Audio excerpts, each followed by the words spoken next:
Hi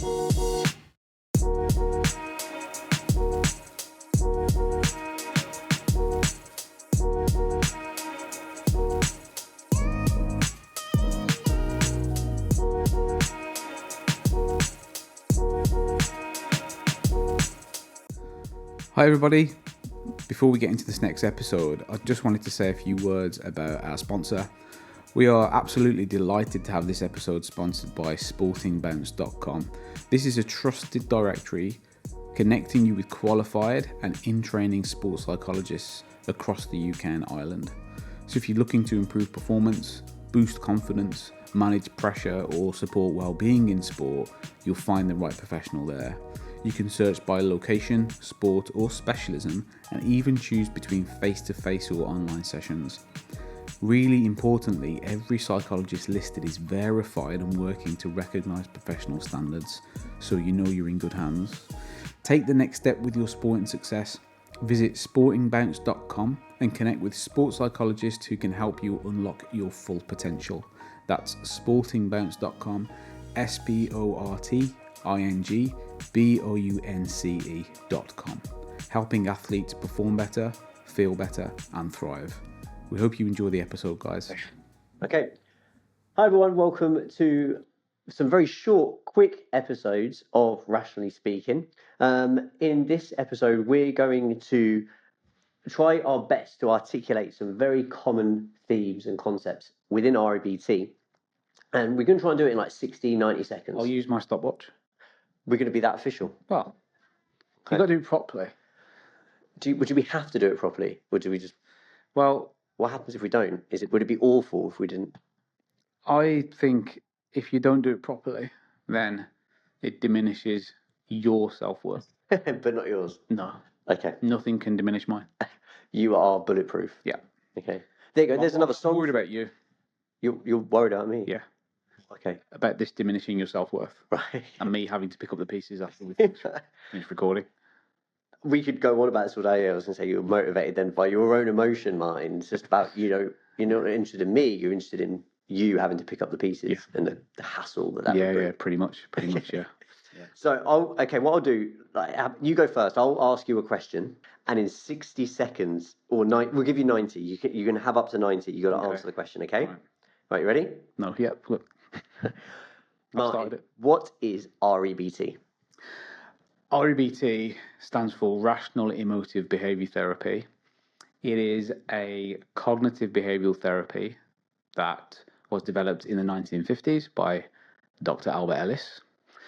It is a psychological approach to psychotherapy, which suggests that it is not the things that happen to you that automatically causes your emotions and behaviours.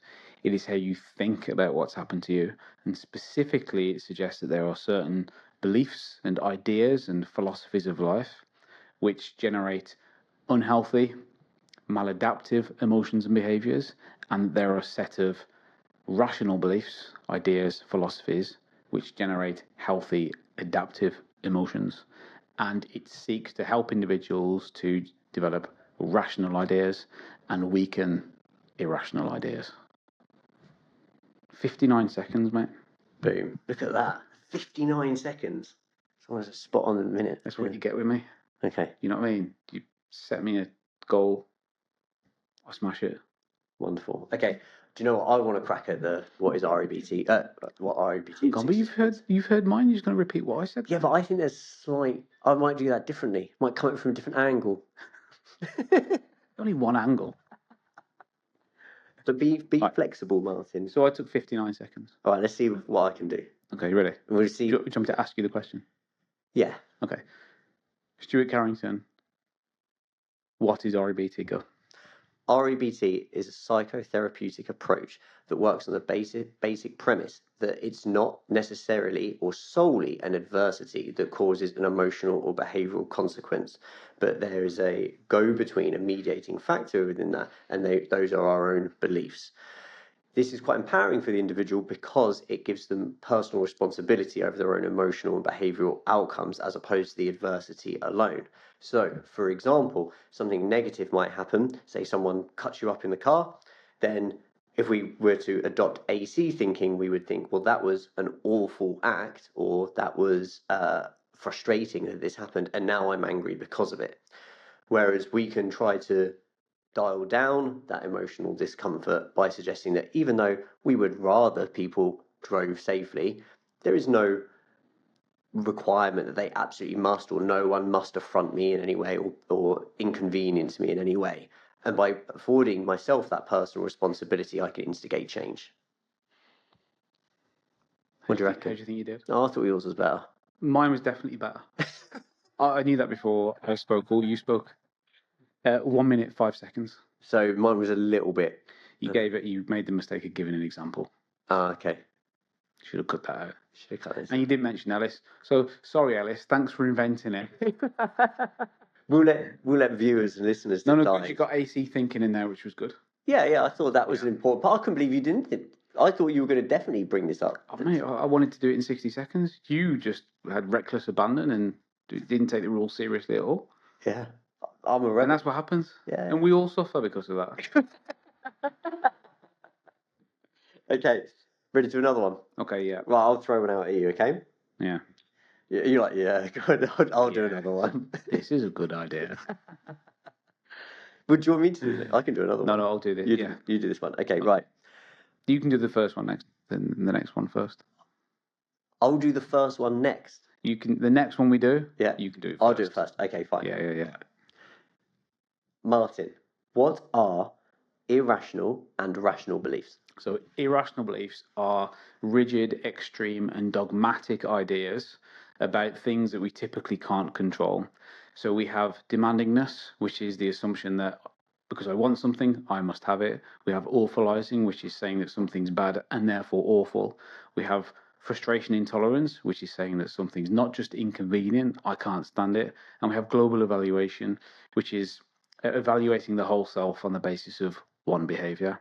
And then the counter to that on the rational side, we have preferences instead of demands. I want something, but I don't have to have it.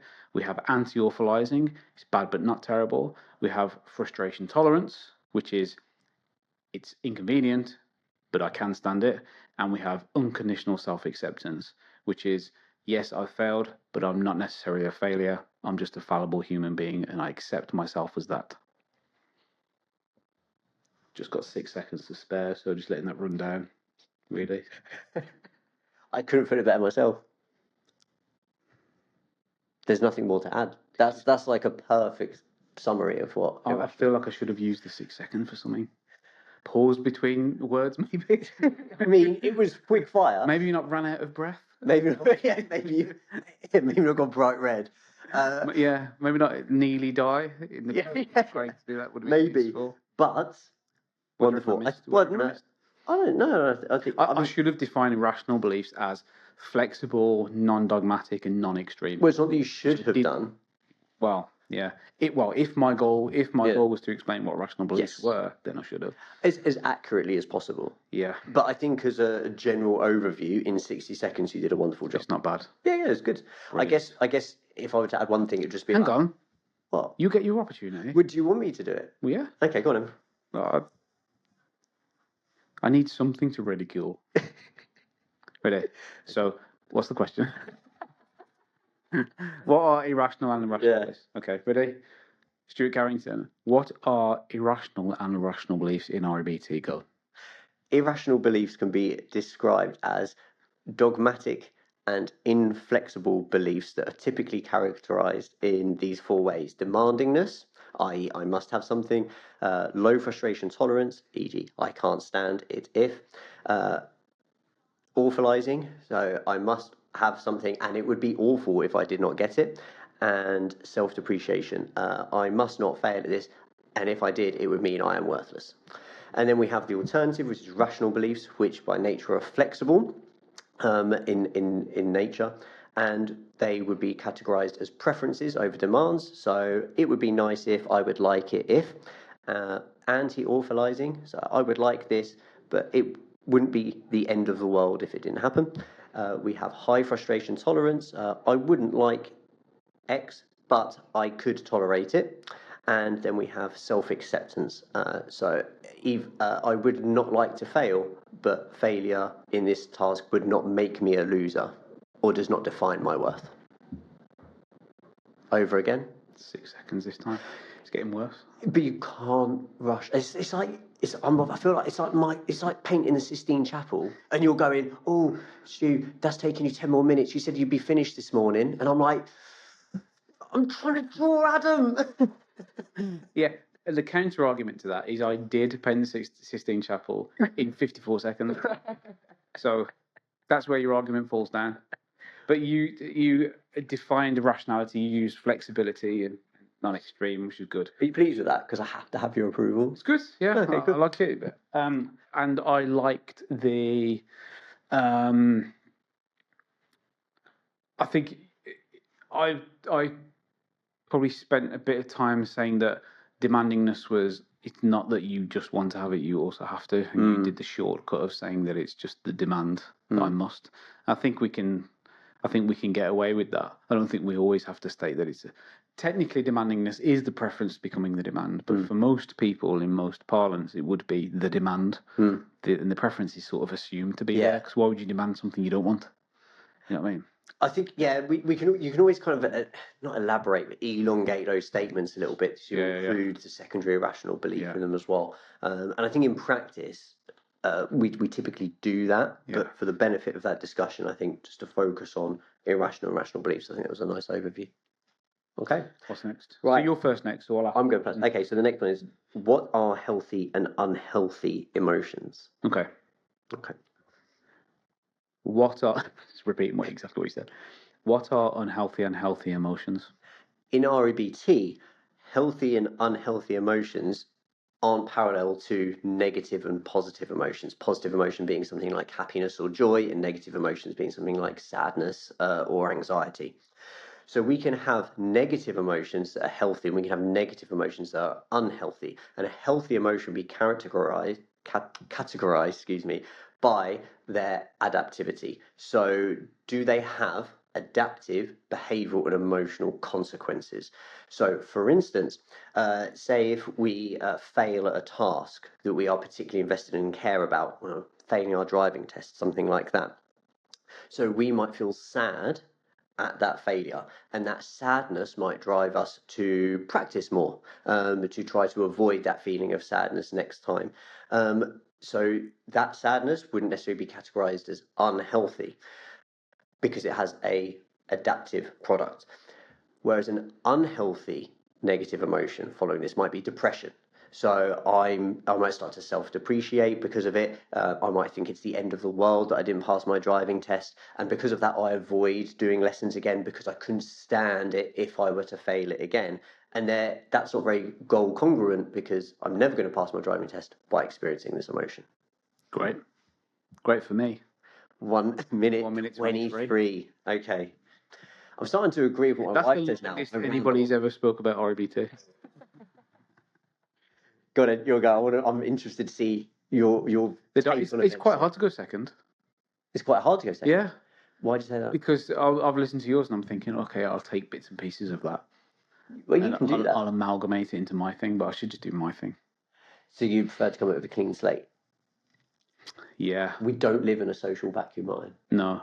Yeah. I'm doing the thing where I'm talking to you, not into the microphone. Yeah, which I've chastised you for that before, and you never listen. It comes back to Ellis's list of irrationalities. Yeah. Human beings will not speak into a microphone even listen to them. That's actually on there. Yeah, it's on. In 1975. Okay, ready? Go on. Cool. Martin, what are healthy and unhealthy emotions? RBT has a binary theory of emotional distress. It suggests that we don't just experience negative and positive emotions, we also experience unhealthy and healthy.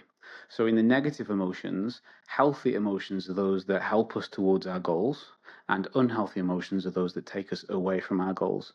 These emotions are arrived at through a process of irrational beliefs and rational beliefs. In RBT, it's seen that if we respond to an adversity with irrational beliefs, we then experience and express emotions in an unhealthy, negative way. In response to adversity, if we have rational beliefs, we then experience and express healthy, negative emotions. these two emotional states are defined by the behaviors that we have when we're experiencing that emotion. Unhealthy emotions have maladaptive behaviors, and healthy emotions have adaptive behaviors. 55 seconds.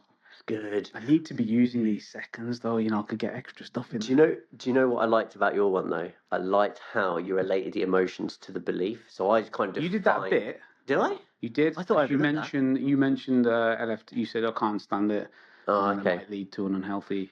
Oh, you're right. I kept it general and specific. I am great. Yeah. Right. No, you did. I like the way you said. Now you mention it, I am brilliant. Let's shift some units. Thanks for saying that. It means nothing to me. Yeah, I know. I like that you said. Yeah, the beliefs will promote. So irrational beliefs will promote an unhealthy negative emotion as opposed to a healthy. I think I just started off at the binary theory. Yeah, it was good. Just to nest it into that theory, and then that once I say that, that means a certain thing. I picture a model of adversity: rational, healthy; irrational, unhealthy. Gotcha. And then it's one of those things that we're better defining these states, let's call them, by the behaviors, aren't we? You mentioned that as well. Yeah. Behaviors, but also action tendencies. Yeah. What does the person intend to do if they could do it? Because we can't always avoid, but I might want to, and that's enough to be considered to be an unhealthy negative emotion. Perfect. For anxiety, for example. Love it. Yeah. Okay. So I've banked probably 15 extra seconds if I wanted to use them. I have no issue. You've lost. So in this next question, you have to answer it in 5 seconds. We said 60 to 90, did we not? Yeah, but they're 50% apart. Oh, you got your abacus. Right, do you want to go first or second? I'll go second again. You go second. I've gone first twice now. Yeah. And I thought I'd find it hard to go second, but I didn't. I smashed it. What's the next? Okay. Well, you can ask. So, what's the next one? I'll ask it to you. Okay. What is self-acceptance? Okay. We've just done like an hour. Like an hour. Good looking doing it. It's going to be so hard because we're full of all these notions of self-acceptance. Okay. Ready? Yep. Go on. Stuart. Yes. What is self-acceptance?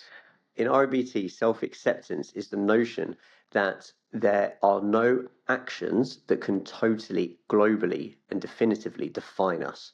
So although we may act poorly, or conversely, act well, this does not mean we are worthy or worthless, respectively.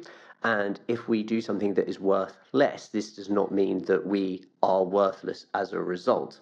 So similarly, like we can't use one action to define us, we don't use one action to state that we are great and deify ourselves as well, which is an irrationality. And so at its most extreme end, we can reject notions of self-esteem. And by doing so, we insulate and fortify ourselves from the downsides to wanting or needing approval. 55 seconds. And I did notice you started it as you asked the question. Okay, well, I've stopped it at 56 and I said 55. Fine, okay. I've done you a favour there. 55 seconds. 55 seconds, okay, decent. What do you think, though? Did I cover everything? It was hard, that one. I felt like, well, we did talk about it for an hour and a half. Yeah, you had it as an antidote to self-depreciation, which is important. But is it only an antidote to self-depreciation, I think? I think that's how we would consider it theoretically. It is. You cannot ignore the counterpoint. It's like demandingness. It's like the preference and the demand. Preference is preference, no demand. Yeah. Everything in RBT has that opposite: unhealthy, healthy, rational, irrational. The wording. So I think it's right to do that. Okay. Yeah. I'll see what I think. Cool. Okay. Ready to go? Yes. All right, Martin. What is self-acceptance? Unconditional self-acceptance, as it should be stated if the question was done accurately, which it actually wasn't, is considered to be an antidote to global evaluation. Self-acceptance in RBT is really split into two different parts. It's unconditionality of your worth, and it's also lack of global evaluation. So if you fail, it's not that you're a complete failure, it's just that you failed. You can still accept yourself, actively acknowledge that you are a fallible, normal human being. Second part is the unconditionality of your worth. There is nothing that can happen that can change your self-worth. It cannot reduce it, it cannot increase it. So when we think about unconditional self-acceptance, those things can be seen as separable, but are obviously related. You are unconditionally, doesn't matter what happens, there's no conditions, accepting yourself, actively acknowledging yourself as a normal, fallible human being, just like everybody else. Oh, exactly 60 seconds. That was, Yeah. Exactly. The only thing one thing we've learned here is that you're very good at defining these concepts, but you are slow to react to the timer. I can't be perfect. You know? Yeah. If that's what it says on my gravestone, Yeah. slow to react to the timer, but other than that, basically perfect, I'll be happy. I struggled a bit. I wanted to split the two things, conditionality and, you know, anti-global evaluation, because I think they are kind of separable, but they're related. And that's a newer way of looking at this, probably. I say newer way, it's always been there, but the idea that there might be separate things is probably quite new. But yeah, I think, I don't know if that helped or hindered me. Yeah. Okay. I think we still got there within the budget. Yeah. Fine. The time budget. Right, one more. What's the last one? Last one. Do you want to go first or second? Well, because we've both been first or second twice, I think for this one, we should do it at the same time. I don't think And to speak over. And the task is who can speak louder. Have you seen that Adam Partridge where Lynn's arguing with him and he says, "Don't argue with me, I'll just speak over you." He just does. He just starts talking while she's talking. Yeah. It's a bit like that. It's a bit like that. Okay. Well, what's the question first, and I'll decide if I want. What is disputation? Okay. I'll go first then. Yeah? Yeah. I think that's only fair. You've been first twice in a row. But you've been first twice. Well, I'll invent a sixth question. Okay. To finish on. Fine. All right. Okay. Go on then. Martin. Yep. What is disputation?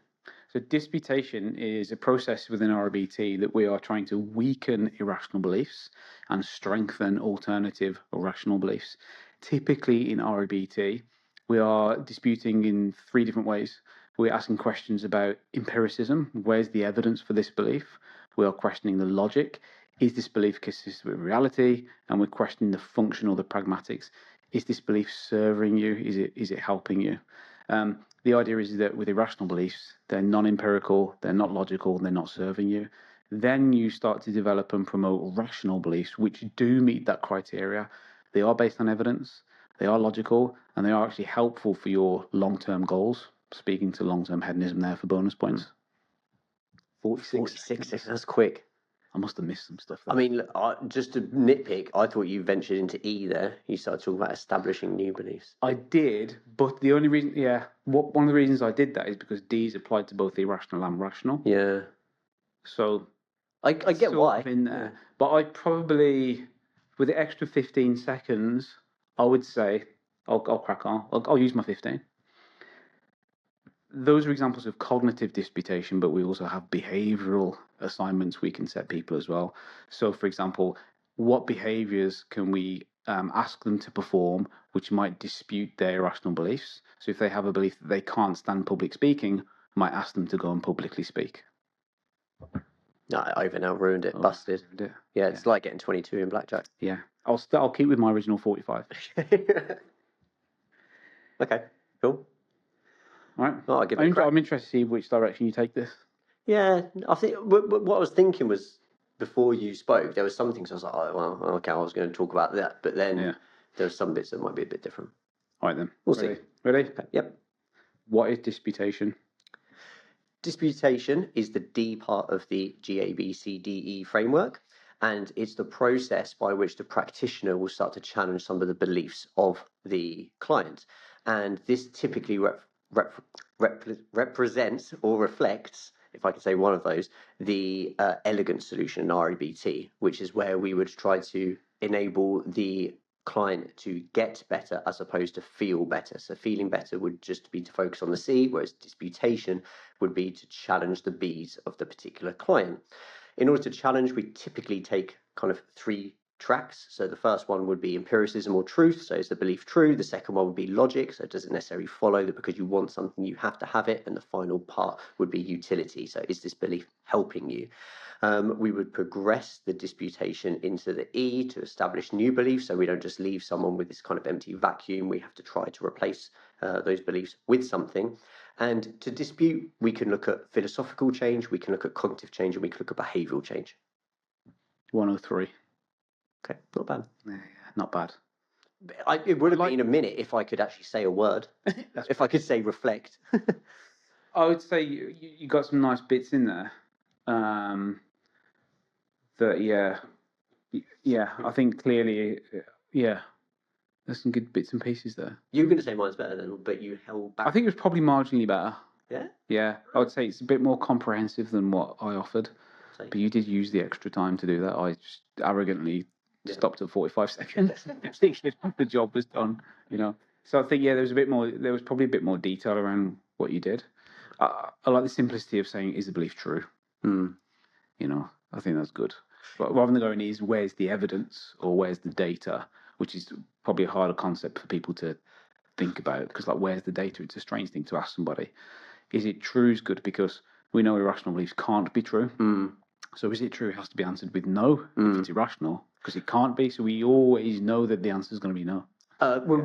We know that the answer is always going to be no if the client is accurate in their response. Eventually. Yeah. I want to hasten to add that I've had clients where I'd ask them, "Oh, but is that true?" And it's not true, but they say, "Yeah, I think it is," because they believe it, because they believe it's true. Yeah. "Oh, my boss must approve of me." Well, is it true that your boss must approve of you? Yes, it is true. It's really important to me. Yeah. Now, that's fine. That's not a judgment on the client. That's because they believe that, and it's our job to invite them to question the accuracy of that. The validity, the veracity of it, all those V words, vicissitudes I said earlier. I have no more V words. No, didn't think you would. No. Take you ages to think about it anyway, wouldn't it? Take me a minute, 5 seconds. Right, last one then. Go on, you're going to make one up? Yeah, I made one up. I've already made one up. Okay. As I was speaking, that's what delayed me. Okay. Thanks for paying attention to what I was saying. That's right. Yeah, I didn't. What are the... Actually, I'll tell you what it is and then answer you, because I knew what the questions were. Okay. So this one's going to be, what are the downsides of AC thinking? What are the downsides of AC thinking? Oh, okay. What are the problems associated with AC thinking? Okay. Ready? Yeah, go on. No pressure, you just got to do it in 60 seconds, yeah? Yeah, and it has to be a really good answer. You're going to negatively evaluate me. And literally, dozens of people are going to see this. Dozens? How popular do you think we are? Yeah, sorry. 3 people are going to... 3 people are going to see this, including me when I'm editing it. Yeah. Ready? Yeah. What are the downsides of AC thinking? The predominant downside to AC thinking is that we are relinquishing all responsibility and power and control over our own emotional and physical behavioural well-being. We also empower other people to be able to control us by not stripping them of motivation to try to make us feel a certain emotion. So, for instance, if someone was treating me particularly poorly, if I allow their action of treating me poorly, to promote an emotional consequence, i.e. anger or frustration or sadness, then that might motivate them to carry on. Whereas if I do not allow this to happen by challenging the B, it allows 2 things. First of all, it might remove their motivation to do so, but it also allows me to challenge their immoral behaviour, in this instance, from a more adaptive place. 59 seconds. I struggled with that one, but tough. That one. That's tough. Yeah, that is a tough one. I don't know. I know we've spoken about this before, and that certainly helped. But I don't know. What do you think? Any key things missed out? It's a concept that needs more time. It's hard. It's interesting. There's a lot going on with AC thinking, isn't there? That was hard. But in a good way. I'll give it a go, and then we'll pick apart. Okay. We'll pick apart. How you should actually define this thing. How we should. There we go. All right. Ready? Okay, ready? Yeah. Cool. Martin, what are the downsides to AC thinking? So AC thinking presumes that your emotion occurs as a direct consequence of the adversity that you face or the stimulus, sometimes called stimulus response thinking. The downside of this, in presuming that the cause of your emotion is the event, is that you might go around trying to change the stimulus and change the adversity. And you might do that exhaustively and you will fail because there are things you cannot control. In fact, most things out there you cannot control. So the assumption that it causes the consequence means that you place extra effort and attention on things you cannot change. Whereas if you endorse the idea that the beliefs have a role to play, you can change those, you can control those, so you're in a stronger position, to use your word, to have emotional responsibility. So the big downside of AC, it doesn't give you emotional responsibility. It gives the responsibility for emotions over to other people and things that happen to you and around you. 59 as well. Pretty good. The time there was good. Timing's all right. I can't fault what you said either. I want to. Yeah, you definitely to. Yeah. I can see that in your eyes. That was good. That was good. It's right. I think that I borrowed a little bit of what Richard Lazarus would say about. He wouldn't talk about AC thinking, but he talks stimulus response thinking. Yeah. It's like you give responsibility over to other people for your emotions. What I couldn't add in the time was that it's quite tempting to do that, because why would I take responsibility over something quite difficult like emotional control? It might be easier for me or more convenient for me to blame you, to blame others for my emotion. So I don't need to do anything. You need to change. Yeah, I was going to say, I think it suggests that ease, because it's hard for me to challenge and think about myself, but also what it does, it's almost like hopeful that, Martin, you really upset me. What I'm doing is I'm trying to appeal to your better nature, that you'll go, oh, well, I didn't mean to do that, so I won't act like that again. Yeah. But the reality is that some people will go, oh, I didn't know I upset you. So I won't. I'll try not to do that again. Or maybe apologize or say something. But other people won't care, or other people might go, but I didn't do anything wrong. Yeah. Yeah. And again, this isn't ever to victim blame. The problem with AC thinking is that I don't look to myself at all. So, of course, if somebody is treating you badly, of course you want to address that. The point around ABC thinking is that start with you first. Start with changing how you think about the situation. If it's causing you undue stress and suffering, change with what you think about it. Get to a place where you're regulated. You can regulate your emotion. Then you can go and address the A. Then you can say to that person, I think what you said was offensive, and then you get their response. And they might apologize, they might not, but at least my emotions are not dependent on their response. I've separated my emotion from the actions of this person. I've applied that filter of B to go, well, now I'm filtering this accurately, with evidence, with logic, with pragmatics, accurately, but I still definitely feel angry. Now I can approach it appropriately. Yeah, I think that's such a key thing, Martin, because I think if we were to say, oh, we take responsibility for what we're doing, what we're saying is, oh, it's okay that Martin spoke to Stu like that. And that's not what we're saying in REBT. It's not okay, but we actively acknowledge that it's the reality. That's it. So that's the reality. But also, if we want to challenge that behavior because we don't think X is acting morally, it's... I go back to this example. If I react to you or appeal to your better nature, but in an angry way, you shouldn't react to me like that. And I start shouting and screaming. It's your likely reaction as a human being is to not listen, be defensive, or to counteract aggressively. Exactly. Yeah. Fight fire with fire, whatever we want to say. Whereas actually, it's I'm not saying it's going to happen, but if I appeal to you from a rational place and from a calmer place, a position of strength, we've labelled it before. Even if you can be assertive in that calmness. Yeah, absolutely, yeah. And but that'd be the healthy alternative to anger, assertiveness. Then you are more likely to listen. And again, you might not. So the reality is, you still might go to hell, Stu. Like, 100%. I'm not listening. Okay, like I can't do anything about that, but at least I've controlled what I've done, and I haven't excused your behaviour. I've challenged it. Exactly, you challenged it. You still consider it to be wrong, bad. But I also think that there are some people that assume that REBT invalidates negative emotion. You shouldn't be feeling that way. You're only feeling that way because of the things you believe. Well, it's a transaction. This is a transactional theory of emotion, and so it's partly what happens to you, but you have to perceive what happened to you. Like, it has to come into your perceptual framework. You're not just passively receiving this stuff and then emotion happens. You still have a perception of that event, an appraisal of it. Then you experience an emotion because you see it as meaningful and you see it as relevant to you and you see it as going against the goal. So you experience an emotion. Okay. Now we assume all that to be true. And then you apply the irrational belief, and that's where we apply our challenge. Yeah. That's where we're doing the disputation work. We're not doing the disputation work at the level of, oh, I think what they did is actually okay. No, I believe you when you say what they did was wrong. I support you in that conclusion. Where I don't necessarily support you is when you say it's terrible and awful and it's the end of the world and it's intolerable. Because then you're in the world of non-empiricalism and illogicality and non-pragmatism. So I think it's kind of validating for the people you're working with. We're never invalidating emotion or people's experiences. And this is such a common misconception of REBT, that because it's attached to stoicism, people use the small s and think it's about non-emotion. Yeah, emotionless robot. Well, it's not, and it never has been. And stoicism isn't about that either.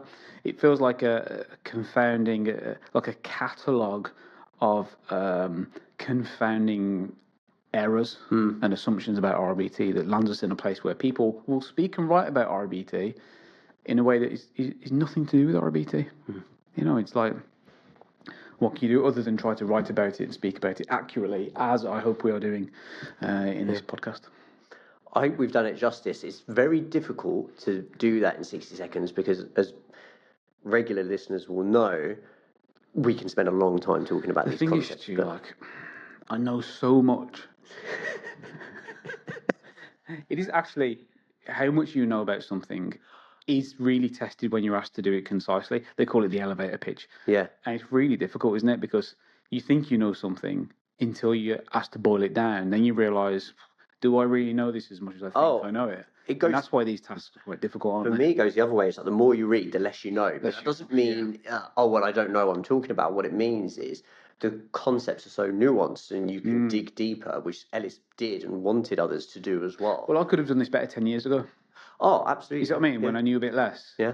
But it's like I only knew enough to be able to summarise it in a brief thing. You couldn't have asked me to expand. I wouldn't have had anything to expand into.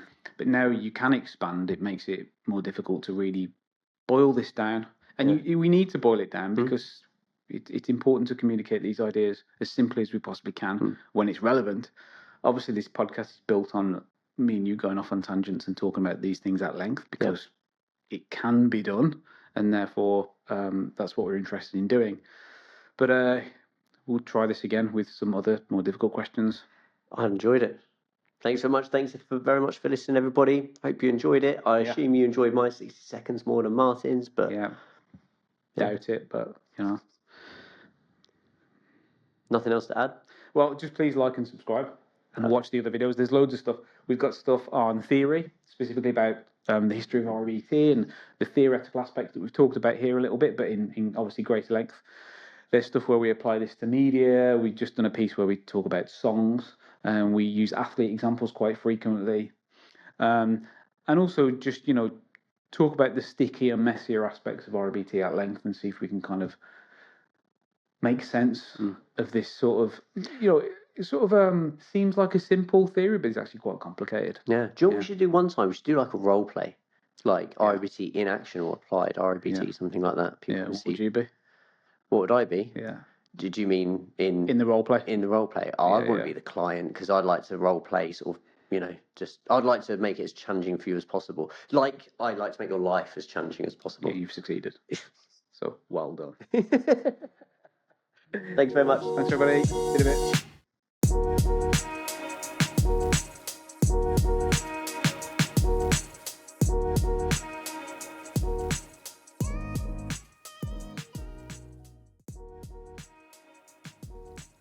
Before you go, A quick reminder, if you're serious about improving your performance or supporting your team's mental edge, check out sportingbounce.com.